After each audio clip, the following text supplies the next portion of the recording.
Salut Stan, je m'appelle Hugo et pour commencer, je voulais te remercier parce que les conseils que tu donnes, que ce soit dans tes vidéos ou dans tes emails, ils ont sauvé mon business plusieurs fois. Donc vraiment merci pour la qualité de ton travail. Et ma question justement, elle concerne un de ces conseils que tu répètes souvent, celui de se concentrer sur une seule chose à la fois, sur un gros objectif pour développer notre business.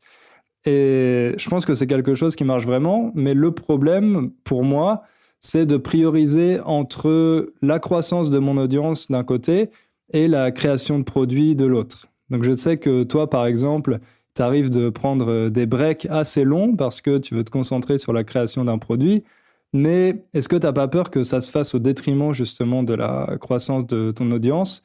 Comment tu arrives à prendre ce genre de décision, à arbitrer? Parce que moi, personnellement, j'ai une audience qui grossit pas mal et j'ai peur que si je m'arrête pour créer un produit, je perde un peu ce momentum. Merci pour ton aide, encore une fois, et pour tes conseils précieux.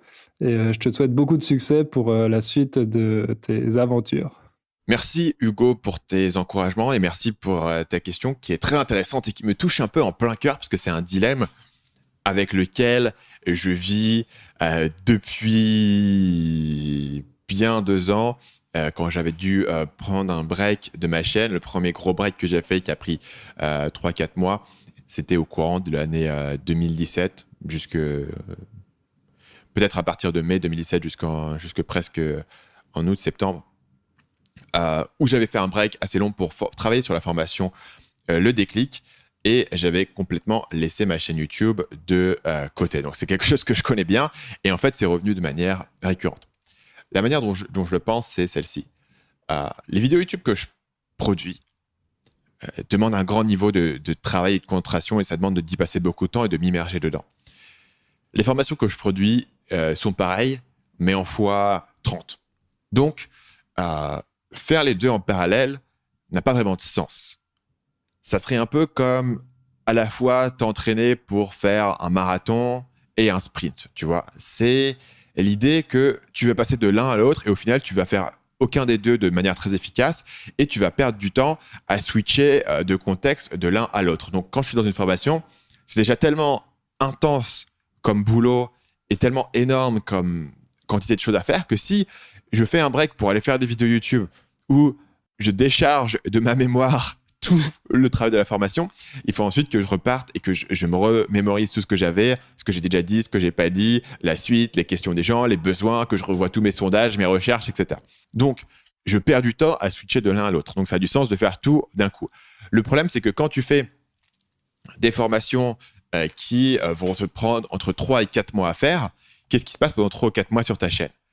Donc, le plus logique dans cette situation, ça serait de te dire, OK, est-ce que tu peux pas faire des vidéos en avance, les économiser et ensuite les publier au fur et à mesure. Et pendant ce temps, toi, tu travailles plus sur des vidéos, mais tu fais des formations et tes vidéos que tu as préparées à l'avance se publient. Et ça serait, je pense, la manière idéale de faire, que j'ai essayé de faire une fois. J'ai essayé justement sur la formation Le Déclic. J'ai publié une série de vidéos sur TED, donc c'était mi-2017.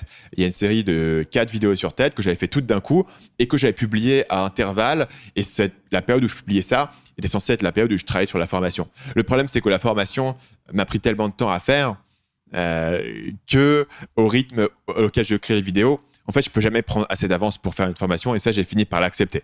Donc, dans ma chaîne, il y aura des breaks pendant que je travaille sur des formations jusqu'à ce que je puisse développer un système d'équipe qui puisse le faire. C'est une des raisons pour laquelle j'ai recruté du monde. C'est aussi pour avoir plus de muscles créatifs là-dessus, sur les différents projets et notamment sur les formations. Donc, si on admet que c'est pas forcément possible de faire les deux en parallèle, quelles sont tes options?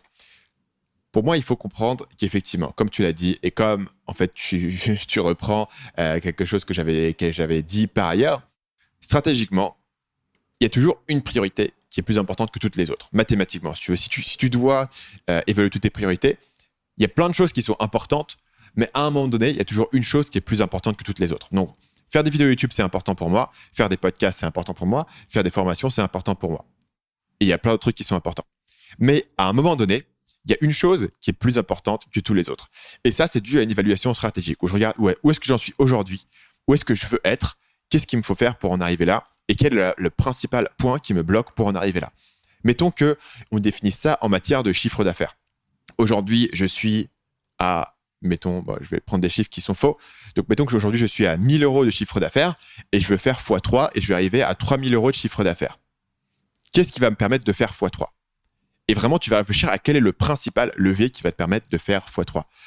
Et si tu creuses vraiment là-dedans, tu vas découvrir qu'il y a un levier. Et parfois, c'est ton audience et parfois, c'est les produits que tu as.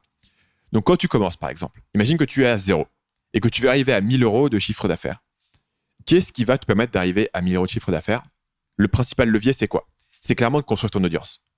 Parce que si tu as 0 audience, tu peux construire un produit, ça ne va pas te faire avancer. À l'inverse, tu as une audience qui commence, tu vas pouvoir comprendre quel produit avancer. Donc, c'est le point de blocage, le point le plus important qui va faire levier sur le reste. C'est ton premier domino. En fait, c'est ce concept, tu vois, que si tu as un ensemble de dominos qui sont tous plus grands les uns que les autres, tu commences par le petit domino, le premier domino qui va faire tomber tous les autres. Une fois que tu as ton audience, ça devient plus facile de créer ton produit, ce qui n'est pas le cas dans le sens inverse. Donc, l'audience, c'est clairement le premier domino dans cette métaphore. Une fois que tu as atteint une audience de 1000 personnes, à mon avis, 1000 personnes sur ta liste email, c'est un bon chiffre. On peut dire de 1000 à 5000 selon la préférence, mais une fois que tu as atteint une audience de base, tu vas te dire, voilà, ok, j'ai une audience de 1000 personnes sur ma liste email. Mon objectif, c'est d'atteindre 1 000 € par mois de chiffre d'affaires. Quel est mon prochain domino ? Quelle est ma priorité actuellement ? Est-ce que c'est de grossir plus l'audience ? Non, parce que tu peux grossir ton audience à 10 000 personnes. Si tu n'as toujours pas de produit, ça ne t'aidera pas. Donc, à un certain point, ça bascule et ta priorité devient le produit.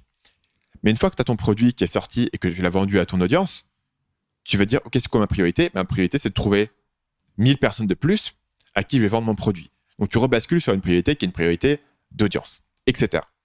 Dans mon cas, c'est exactement ce qui s'est passé. Donc, j'ai commencé tout au départ, j'étais consultant, j'ai eu Séduction Academy, j'étais consultant puis Facebook, je te passe là tout cet historique-là. On va commencer la fois où j'ai créé ma première formation.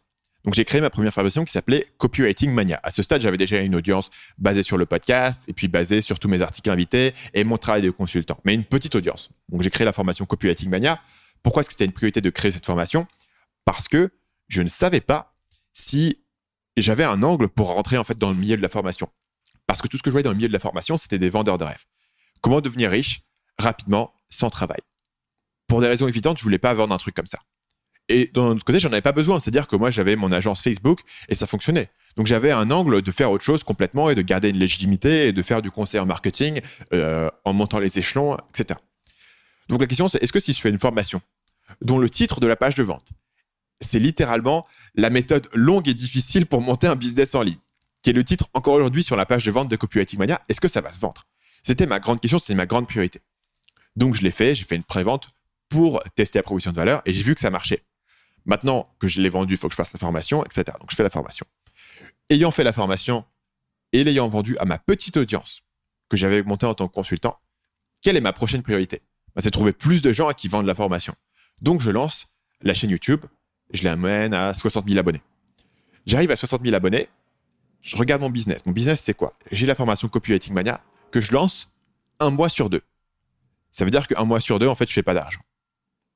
1 mois sur 2, je vais faire un lancement et ça va m'apporter pas mal d'argent. Le mois suivant, j'ai rien à faire parce que j'ai qu'un produit, donc je fais des vidéos YouTube, etc. Donc, je fais des lancements de la formation, ça ne me prend pas de travail et je fais des vidéos YouTube tout le temps. Maintenant que j'ai 60 000 abonnés, je me dis, qu'est-ce qui va faire grossir mon business ? À ce stade, j'ai déjà cette audience. Ce qui va faire grossir mon business le plus rapidement dans les 90 prochains jours, c'est de lancer une deuxième formation. Et maintenant, c'est génial, je peux faire un lancement tous les mois. Je peux alterner les 2 formations sur mes 60 000 abonnés. Je fais la formation Déclic, dont je t'ai parlé tout à l'heure, qui a été mon premier grand break de YouTube. Puisque quand j'avais fait Copywriting Mania, je n'avais pas encore de chaîne YouTube qui était active à cette époque-là. Maintenant, je fais la formation Le Déclic, je la sors. Qu'est-ce que je fais ? Voilà, j'ai les 2 formations qui tournent en alternance, etc. Je vais faire du YouTube, etc. Et ça revient, c'est revenu plusieurs fois. Donc ensuite, j'ai fait une pause pour la formation, la méthode des 90 jours. J'ai fait une pause pour la formation, la solution, qui s'adresse au freelance, etc. Donc, c'est une évaluation stratégique à un moment donné. Maintenant, je suis dans une situation particulière. C'est-à-dire que, à la fois, le contenu que je produis demande énormément de temps. Donc, c'est irréaliste pour moi de dire que je vais prendre une journée ou même une demi-journée et produire un contenu. Ce que plein d'autres gens arrivent à faire. Plein d'autres gens arrivent à créer un contenu en 2-3 heures.